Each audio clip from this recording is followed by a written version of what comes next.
আমি কিন্তু জানতাম না ওই সময় যে সেই মারা গেছে। আমার শেষ মেসেজটুকু সেন্ড হয় নাই। জাগনা ছিলাম যে সে আমাকে ফোন করবে, আমার সাথে কথা বলবে। আমারে বলছে যে তুমি লাইনে থেকো, আমি রাত 1টায় তোমাকে ফোন করব, তোমার সাথে কথা বলবো। আমি বলতেছি ঠিক আছে, আমি লাইনে থাকবো, তুমি আমাকে ফোন করিও। তো বলে আচ্ছা, বলে ফোন রেখে দিছে। বলে আমি ডিউটিতে যাব। সে ডিউটিতে গেছে। আমি রাতের 12টা 11টা বসেছিলাম যে কখন ফোন করবে। 1টা বেজে গেছে, তাকে আমি ফোন করলাম, বাট সে লাইনে ছিল না। তো আমি মনে করতেছি হয়তো বা এখনও ডিউটি শেষ হয় নাই। তো আমি একটু শুইছি।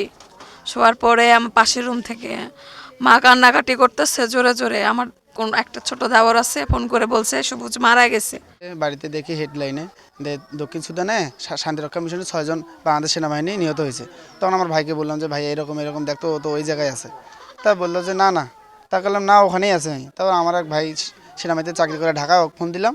ও বললো যে ঠিক আছে, আমার কাছে লাশের ছবি পাঠিয়ে দিয়েছে দেখি, কিন্তু ওর ছবিটা একদম পুড়ে গেছে, আমরা চিনতে পারিনি। তারপরে ও একটা ছেলে ওখান থেকে লিস্ট দিছে যে দেখতো এই ধোপা সবুজ কই কি ধোপাগিরি করে, মানে ধোপায় ঢুকছে নিকলাম। হ্যাঁ ভাই, তখন আমার নিশ্চিত হয়েছে যে ওই মারা গেছে। আমার এখন পর্যন্ত বিশ্বাস হয় না আমার হাজব্যান্ড মারা গেছে। এটা কল্পনার বাইরে ছিল। এটা আমরা দুইজনে কখনো কল্পনাও করি নাই যে সে মারা যাবে। ওখানে গেলে যাওয়ার আগে বলছে যে আমার কোনো ভুল ত্রুটি থাকলে তুমি আমায় মাফ করে দিও।